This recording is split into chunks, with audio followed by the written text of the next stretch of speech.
తొలి సంధ్య నీతోని ఆరంభం, నీతో ప్రతి క్షణము ఆస్వాదించెదను.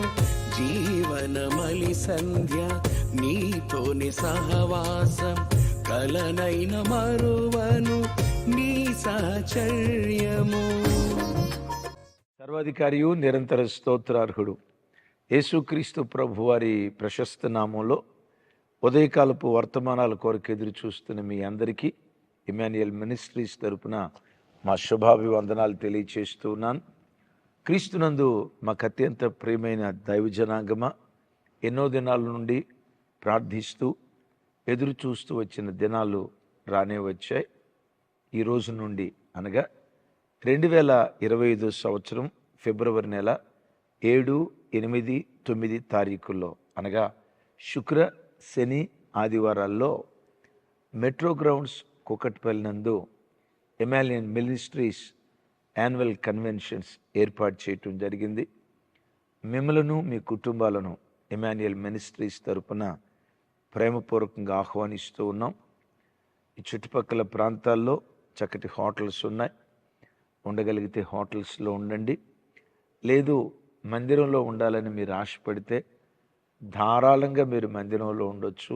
ఇది మీ ఇల్లు, మీ ఆత్మీయ తండ్రి, మీరు ప్రేమించే ఇమాన్యుయల్ మినిస్ట్రీస్ను ప్రేమించి ప్రభు ఇచ్చిన చక్కటి మందిరంలో ఉండొచ్చు. తగుమాత్రపు వసతులతో మందిరంలో మీకు అన్ని రకాల ఏర్పాట్లు చేయబడతాయి. విశేషంగా మందిరానికి, మీటింగ్ జరుగుతున్న స్థలానికి కొంచెం దూరం మీ ఓన్ వెహికల్స్ ఉంటే మీ ఓన్ ట్రాన్స్పోర్టేషన్ గుండా మీరు వెళ్ళొచ్చు అక్కడికి. లేదు మినిస్ట్రీస్ వెహికల్స్ ఉన్నాయి, మిమ్మల్ని మీటింగ్ స్థలానికి తీసుకెళ్తారు, అక్కడి నుంచి మరలా మందిరానికి తీసుకొస్తారు. కొంచెం ఆలస్యం అవుతుంది, అయినా అన్ని రకాలుగా సాధ్యమైనంత వరకు లోపం లేకుండా మీకు పరిచర్య చేస్తాం. రాగలిగిన బిడ్డలు దూర ప్రాంతాల నుంచి రావటానికి ప్రయత్నం చేయండి. ఇదే మా ప్రేమపూర్వకమైన ఆహ్వానం. నా హృదయపు లోతుల్లో నుంచి పరిశుద్ధాత్మదేవుడు నన్ను పురికొల్పుతూ మీతో పంచుకోమని చెప్తున్న మాట, ఈ మీటింగ్స్ ద్వారా మాత్రమే కాదు, రాగల దినాల్లో ఇమాన్యుయల్ మినిస్ట్రీస్ ద్వారా తెలుగువారి మధ్యలో గొప్ప ఉజ్జీవ జ్వాల, పరిశుద్ధాత్మ కొమ్మరింపు, ప్రజలకు ఆరోగ్యకరమైన బోధ, పరలోక రాజ్యానికి ఆయత్తపరిచే దివ్య సందేశాలు ఈ పరిచర్య ద్వారా తెలుగు ప్రజలకు రాగల దినాల్లో ఇంకనేక భాషల్లో, ప్రత్యేకంగా తెలుగువారి మధ్యలో గొప్ప ఉజ్జీవ జ్వాల ఈ మీటింగ్స్ ద్వారా, పరిచర్య ద్వారా ప్రభువారు పుట్టించబోతున్నారు. ప్రార్థించండి. ఈ పరిచర్యలో దేవుడు మిమ్మల్ని ప్రేరేపిస్తే పాలిభాగస్తులు అవటానికి ప్రయత్నం చేయగలరని ప్రేమతో తెలియచేస్తూ, ఈ దినం పరిశుద్ధాత్ముడు మీతో పంచుకోమని నా హృదయాన్ని పురికొల్పిన ఓ దివ్యమైనటువంటి మాట. రండి వాక్యాన్ని ధ్యానించుదాం. దినవృత్తాంతాల మొదటి గ్రంథం 28వ అధ్యాయం 10వ వచనం. పరిశుద్ధ స్థలముగా ఉండుటకు ఒక మందిరమును కట్టించుటకై యెహోవా నిన్ను కోరుకొనిన సంగతి మనసునకు తెచ్చుకుని ధైర్యము వహించి పని జరిగించుము. ఈ మాట చదువుతూ ఉంటే హృదయంలో నుంచి పుట్టెడు దుఃఖం, అదే సమయంలో హృదయంలో నుండి నోటి మాటలతో చెప్పలేనంత ధైర్యం, ఆనందం కలుగుతుంది. మీరు అనొచ్చు, అన్నయ్య ఇందులో మనకు ధైర్యాన్ని, ఆనందాన్ని, దుఃఖాన్ని కలుగు చేసే ఈ విషయం ఈ మాటలో ఏముంది అని అంటారా? రండి వాక్యం ధ్యానించుదాం. అవసాన కాలంలో మహారాజైన దావీదు తన కుమారుడైన సొలొమోనును పిలిచి మాట్లాడుతున్న మాట, నాయనా సొలొమోనా, దేవుడు నివసించటానికి ఒక మందిరాన్ని, పరిశుద్ధ మందిరాన్ని నిర్మించటానికి, పరిశుద్ధ మందిరాన్ని కట్టడానికి నిన్ను కోరుకునిన సంగతి, నిన్ను కోరుకున్నాడయ్యా, నిన్ను కోరుకొనిన సంగతి మనస్సునకు తెచ్చుకొని ధైర్యము వహించి పని ప్రారంభించు అని మాట్లాడతాడు. దైవజనమా, ఎవరిని కోరుకున్నాడట? సొలొమోనును కోరుకున్నాడు. మహారాజైన దావీదుకి సొలొమోను ఒక్కడే కొడుక కాదే. 10 సంఖ్యలో దావీదు మహారాజుకు కొడుకులు ఉన్నారు. 100 గొర్రెలు అనే మాట మీరు ఎరుగుదురు కదా. కొంతమంది అంటారు 100 గొర్రెలు అంటే 100 మంది భార్య అని. అంటే ఎంతమంది కొడుకులు ఉండొచ్చు? ఎంతమంది కొడుకులు ఉండొచ్చు? 10 సంఖ్యలో అనే కంటే కూడా ఏమో 100ల సంఖ్యలో అనొచ్చేమో. 10 సంఖ్యలో రాజైన దావీదుకు కొడుకులుంటే వాళ్ళందరిలో సొలొమోను మీదే దేవుని మనసు కొట్టుకుంటుంది. సొలొమోనునే ఓ ప్రత్యేకమైన పని కొరకు దేవుడు ఎన్నుకున్నాడు. సొలొమోను మీదే దేవుడు మనసు పడి సొలొమోను నాకు కావాలని సొలొమోనును దేవుడు కోరుకున్నాడు. తమ్ముడా, చెల్లి, నీతో చెప్పే మాట, నువ్వు పుట్టిన ఇంట్లో నీ తోబుట్టువులు ఎంతోమంది ఉన్నారు. కానీ విచిత్రం తెలుసా? నీకే రక్షణ భాగ్యం దొరికింది. నీ అన్నదమ్ముల మధ్యలో, నీ అక్కచెల్లెల మధ్యలో, నీ రక్త సంబంధికుల మధ్యలో, నీ కులస్తుల మధ్యలో ఎవరికి దొరకని ఈ రక్షణ నీకే భిక్షగా ఎందుకు దొరికిందో తెలుసా? ఈ దేవుడు తమ్ముడా నిన్ను కోరుకున్నాడు, నిన్ను కోరుకున్నాడు, నిన్ను కోరుకున్నాడు. నీ గ్రామంలో ఎంతమంది ప్రజలు లేరు? నీ గ్రామంలో ఎన్ని 100 కుటుంబాలు లేవు? నువ్వు బ్రతుకుతున్న పట్టణంలో ఎన్ని 1000 కుటుంబాలు లేవు? ఈ 1000 కుటుంబాలలో, ఈ 100 కుటుంబాల్లో చెల్లి, తమ్ముడా, నిన్ను కోరుకున్నాడు ఆయన, నిన్ను కోరుకున్నాడు. ఇక్కడ ఒక మాట అంట, అంటే దావీదుకు పుట్టిన కుమారుల్లో సొలొమోను గొప్పోడా? ఆయన నేపథ్యం ఏమైనా బలమైన నేపథ్యమా? ఎవరు సొలొమోను? బత్షెబా కుమారుడు. బత్షెబా ఎవరు? ఊరియా అబ్బ. మీకు తెలుసు కదా. దైవజనమా, ఒక అపవిత్రపు కుటుంబంలో నుండి ఒక వ్యక్తిని దేవుడు ఎన్నుకున్నాడు. ఈ వాక్యం వింటున్న నీ బ్రతుకులో నీ తల్లిదండ్రులు విగ్రహారాధికులైనా, నీ పూర్వీకులు తాగుబోతులు, తిరుగుబోతులు, అక్రమస్తులుగా బ్రతికిన వాళ్ళైనా, ఫ్యామిలీ బ్యాక్గ్రౌండ్ వంశవృక్షం సరైంది కాకపోయినా నిన్ను కోరుకున్నాడు ఆయన. ఓ మాట, లోకంలో ఒక సామెత ఉంది, ఒక అబ్బాయి ఒక అమ్మాయిని పెళ్లి చేసుకోవాలంటే 7 తరాలు అటు 7 తరాలు ఇటు చూడాలంట. ఆ 7 తరాలు అటులో 7 తరాలు ఇటులో వాళ్ళ పూర్వీకులు సరైన వాళ్ళు అయితే పెళ్లి చేసుకోవచ్చు, లేకపోతే వద్దు. ఏమంటే పూర్వీకులు ఘనంగా బ్రతికి పిల్లల దగ్గరికి వచ్చేసరికి దౌర్భాగ్యపు స్థితికి వెళ్ళిన వాళ్ళు ఎంతమంది లేరు? సామెత ఒకటి ఉంది కదా, మా తాతలు నేతులు నాకితే చెప్పండి, మా తాతలు నేతులు నాకితే. ఇక ఆ మాట నేను అనలేని, కింద కామెంట్ బాక్స్లో రాస్తే రాయండి. ఇట్లా ఉంటుంది. 7 తరాలు అటు 7 తరాలు ఇటు. నేనంట సొలొమోను 7 తరాలు దేవుడు వెనక్కి చూస్తే, 7 తరాలు కాదు, ఒక తరం వెనక్కి చూస్తే బత్షెబా. ఎలా విచిత్రం తెలుసా? యోగ్యత లేని కుటుంబం మీద కూడా దేవుడు తన మనసు పెట్టి ఆ బత్షెబా కడుపున పుట్టినటువంటి సొలొమోనునే ఓ ప్రత్యేకమైన పని కొరకు దేవుడు ఎన్నుకున్నాడు. ఈ వాక్యం వింటున్న తమ్ముడా, చెల్లి, ఈ మాట విను. నీ ఫ్యామిలీ బ్యాక్గ్రౌండ్ ఎలాంటిదో నీకు తెలియదు కాదుగా. నీ తల్లిదండ్రులు ఎలాంటి వాళ్ళో నీకు తెలియంది కాదు కదా. ఎలాంటి కుటుంబ నేపథ్యంలో నుంచి నువ్వు ప్రభు దగ్గరకు వచ్చావో నీకు తెలియంది కాదు కదా. ఎందుకు నీకు రక్షణ దొరికిందో తెలుసా? ఆ కాలంలో సొలొమోనును కోరుకున్నాడు, ఈ కాలంలో నిన్ను కోరుకున్నాడు. దేని కొరకు కోరుకున్నాడో ఇక్కడ ఒక అద్భుతమైన మాట మీతో పంచుకుంటాను. పరిశుద్ధ స్థలమును నిర్మించుటకై, ఒక మందిరమును కట్టుటకై నిన్ను కోరుకున్నాడు. విచిత్రం. పరిశుద్ధ మందిరాన్ని కట్టాలని దావీదు కోరుకున్నాడు ముందు. తండ్రికి దక్కని భాగ్యం, తండ్రికి దొరకని ధన్యత సొలొమోనుకు దొరికింది.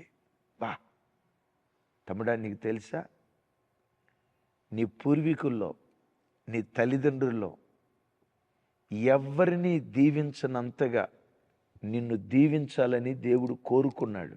ఆమెనను ఆమెనను. నీ తండ్రికి దొరకని కృప, నీ తల్లికి దొరకని భాగ్యం, నీ పూర్వీకుల్లో ఎవరికి దొరకని ఆత్మీయ అనుభూతులు నీకు పంచాలని దేవుడు కోరుకున్నాడు. దావీదు మందిరం కట్టాలని కోరుకున్నాడు. కానీ విచిత్రం, దావీదు మందిరం కట్టాలని దేవుడు కోరుకోలేదు. సొలొమోనును కోరుకొని ఒక పరిశుద్ధ స్థలం కట్టడానికై తనను దేవుడు ఏర్పరుచుకున్నాడు. ఇప్పుడు అంటాడు, నాయనా, దేవుడు నిన్ను కోరుకున్న సంగతి నువ్వు మనస్సునకు తెచ్చుకో, ధైర్యము వహించు.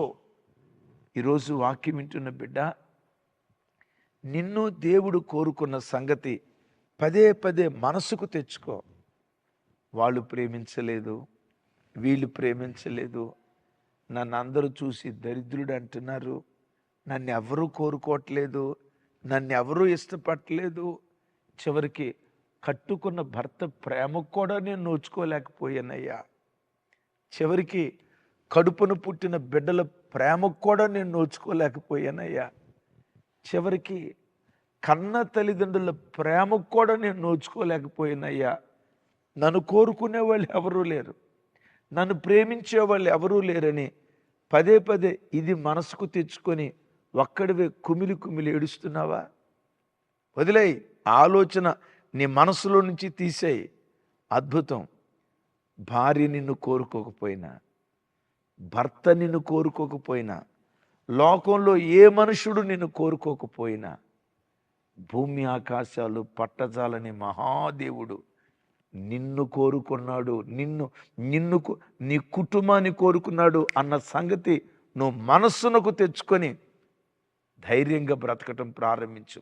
ఈ మనుషులు ప్రేమిస్తే, అంటే మనుషులు ప్రేమొద్దని కాదు నేను అనేది, ఈ మనుషులు ప్రేమిస్తే ఎంత, ప్రేమించకపోతే ఎంత, వీళ్ళు కోరుకుంటే ఎంత, కోరుకోకపోతే ఎంత, దేవుడు నన్ను కోరుకున్నాడు అన్న సంగతి మనస్సునకు తెచ్చుకొని పదే పదే ధైర్యము పొందుదువుగాక. పనికి పూనుకో. ఏం పని పూనుకోవాలి? దేవుడు నివసించటానికి ఒక మందిరాన్ని నువ్వు కట్టు, ఒక మందిరాన్ని నువ్వు కట్టు. సొలొమోను దేవుడు నివసించటానికి హస్తకృత్యాలైన మందిరాన్ని కట్టాడేమో. నిన్ను దేవుడు ఎందుకు కోరుకున్నాడు తెలుసా? నిన్నే తన మందిరంగా మార్చుకోవాలని దేవుడు ఆశపడ్డాడు. యేసయ్యకు మహిమ కలుగును గాక. విన్నావా ఈ మాట? నిన్నే తన ఆలయంగా మార్చుకోవాలనుకున్నాడు. భూమి ఆకాశాలు పట్టజాలని ఈ మహా గొప్ప దేవుడు గుప్పెడంత నీ గుండె గదిలో నివసించాలని కోరుకుంటున్నాడు. ఈ హృదయనాథుడు గుప్పెడంతా నీ గుండె గుడిలో. తమ్ముడా, ఈ పని జరిగించడానికి నువ్వు పూనుకో. మరోసారి, ఈ పని జరిగించడానికి పూనుకో. నీ హృదయంలో ఏ చెత్త ఉందో, నీ హృదయంలో ఏ కల్మషం ఉందో, నీ హృదయంలో ఏ దురాలోచన, ప్రతి చెత్తను పారద్రోలి దేవుడు నివసించే నివాస స్థానంగా నిన్ను నీవు కట్టుకోమని ఈ పని జరిగించడానికి దేవుడు నిన్ను ఏర్పరుచుకున్నాడు. యేసయ్యకు మహిమ కలుగును గాక. దైవజన్మ అంతేకాదు, పరిశుద్ధ గ్రంథంలో ఒక్కొక్క వ్యక్తిని ఒక్కో ప్రత్యేకమైన పని కొరకు దేవుడు కోరుకున్నాడు. నీ జీవితంలో కూడా తమ్ముడా, చెల్లి, నువ్వే దేశంలో ఉండి వాక్యం వింటున్నావు కానీ, ఏ గ్రామంలో ఏ పట్టణంలో ఉండి వాక్యం వింటున్నావు కానీ, ఈ వాక్యం వింటున్న నీవు దేవుని చేత కోరుకోబడిన వాడవు, దేవుని చేత కోరుకోబడిన దానవు. ఎస్, ఆ కాలంలో ఐగుప్తు దాస్యత్వం నుంచి ఇశ్రాయేలును విమోచించడానికి మోషేను కోరుకున్నట్లు కరువు కాలములో యాకోబు వీళ్ళంతటికీ ఆశ్రయంగా ఉండటానికి ఐగుప్తు దేశంలో యోసేపును కోరుకున్నట్లు ఆయన మహాదేవుడు అని నెబుకద్నెజరు సహితం దేవుడైన యెహోవా ఎదుట సాష్టాంగపడటానికి దానియేలును కోరుకున్నట్లు నీ జీవితంలో నిన్ను ఒక ప్రత్యేకమైన పని కొరకు కోరుకున్నాడు. నువ్వు అనామకుడు కాచెల్లి, నువ్వు అనామకుడు కాదు తమ్ముడా, నువ్వు అనామకురాలివి కాదు చెల్లి. నాలాంటి దాన్ని దేవుడు ఎందుకు పుట్టించాడు? ఎలాంటి దౌర్భాగ్యపు స్థితి నాకెందుకు దేవుడిచ్చాడు? ఎప్పుడు పొరపాటు నా మాట నీ నోట రాకూడదు. నువ్వు దౌర్భాగ్యురాలివి కాదు, ధన్యురాలివి. నీవు అనుకుంటున్న దౌర్భాగ్యంలో కూడా ఓ ధన్యకరమైన స్థితి దేవుడు దాచిపెట్టుంచాడు. మీరు అనొచ్చు, అన్నయ్య దౌర్భాగ్యపు స్థితిలో ధన్యకరమైన స్థితిని దేవుడు దాచిపెట్టాడా? అది అలా చెప్తారా అన్నయ్య అని అంటారా? పరిశుద్ధ గ్రంథమైన బైబిల్లో అన్నా అనే ఒక ప్రవక్తి మీరు ఎరుగుదురు కదా. కన్యత్వం మొదలుకొని 7 ఏండ్లు పెనిమిడితో కాపురం చేసిన తర్వాత భర్త చనిపోయాడు. 25వ సంవత్సరం వచ్చేసరికి నిండు యవ్వన వయసులో భర్తను కోల్పోయింది.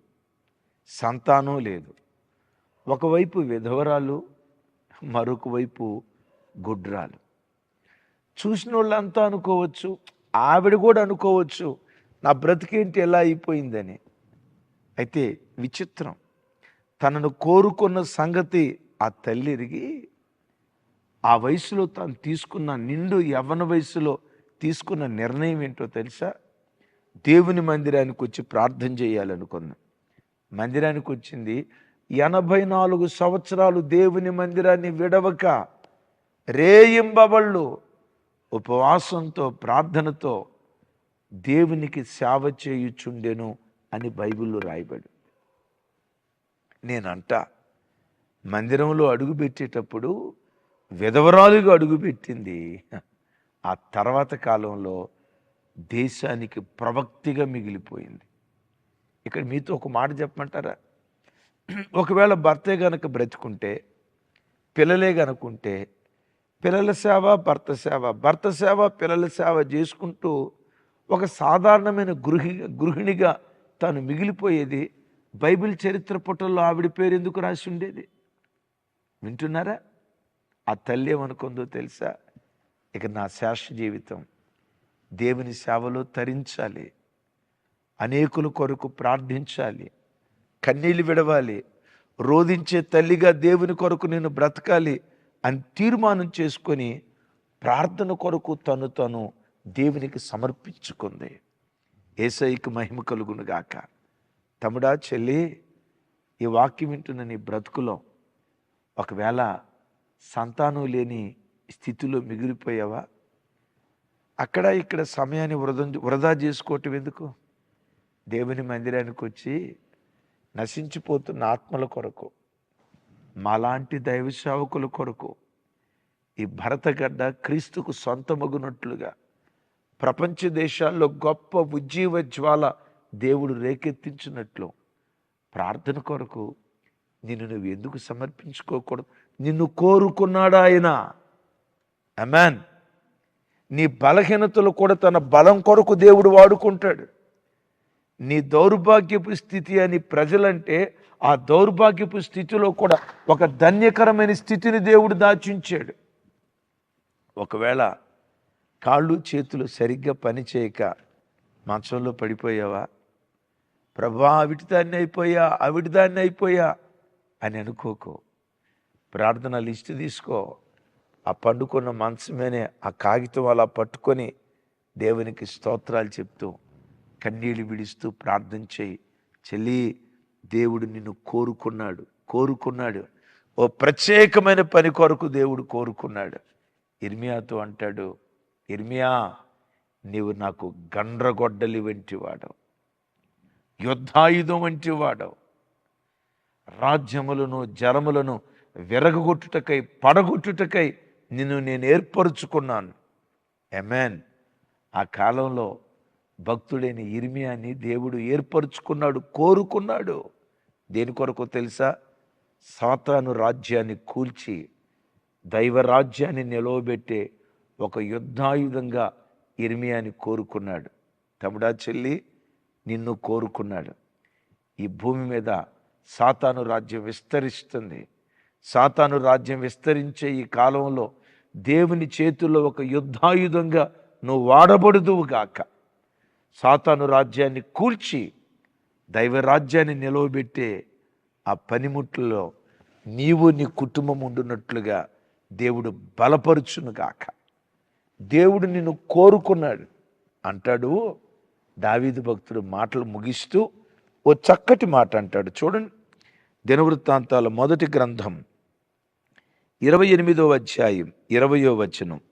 మరియు దావీదు తన కుమారుడైన సొలొమోనుతో చెప్పినదేమనగా, నీవు బలమును పొంది ధైర్యమును తెచ్చుకొని ఈ పని పూనుకొనుము, భయపడకుండుము, వెరవకుండుము. నా దేవుడైన యెహోవా నీతో కూడా నుండును. యెహోవా మందిరపు సేవను గూర్చిన పని అంతయు నీవు ముగించు వరకు ఆయన నిన్ను ఎంత మాత్రము విడవకయుండును. యేసయ్య నామానికి మహిమ కలుగునుగాక. ఈ మాట నీ జీవితంలో స్థిరపడునుగాక. ఆమేన్ అంటాడు దావీదు భక్తుడు. నైనా దావీదా, ఇంత గొప్ప కార్యం నా ద్వారా దేవుడు జరిగిస్తాడా అని భయపడుతున్నావా? భయపడుకో, వెరవకో. దేవుడు నిన్ను కోరుకున్న సంగతి మనసునకు తెచ్చుకొని ధైర్యపడు. ధైర్యపడటం మాత్రమే కాదు, నేను చెప్పిన ఈ దేవుడు ఎవరో తెలుసా? దేవుడు నీకు అప్పగించిన పని నువ్వు సంపూర్ణంగా ముగించే వరకు ఈ దేవుడు ఎంత మాత్రము నిన్ను విడువడు. ఆయన నీతో కూడా ఉంటాడు. తమ్ముడా చెల్లి, ఈ మాట గుండెల్లో రాసుకో. నీ మీద దేవుని ప్రణాళిక ఏదైతే ఉందో ఆ ప్రణాళిక పరిపూర్ణంగా నీ జీవితంలో నెరవేర్చబడే వరకు ఎంత మాత్రము విడవడు. నీతో కూడా నీ దేవుడు ఉండునుగాక. దైవజనమా, మా సేవ ప్రారంభ దినాల్లో దేవుడి స్వరం ద్వారా నన్ను సేవకు పిలుచుకుంది వాస్తవం. ఆయన స్వరం విని నేను ఆయన పరిచర్యకు రావటానికి దేవుడు కృప చూపించాడు. అయితే సేవ ప్రారంభ దినాల్లో అసలు నన్ను దేవుడు వాడుకుంటాడా? నా మీద దేవునికంటూ ఏదైనా ప్రణాళిక ఉందా? ఏదో జీవితం ఇలాగే మిగిలిపోతుందేమో అని అనుకున్నా.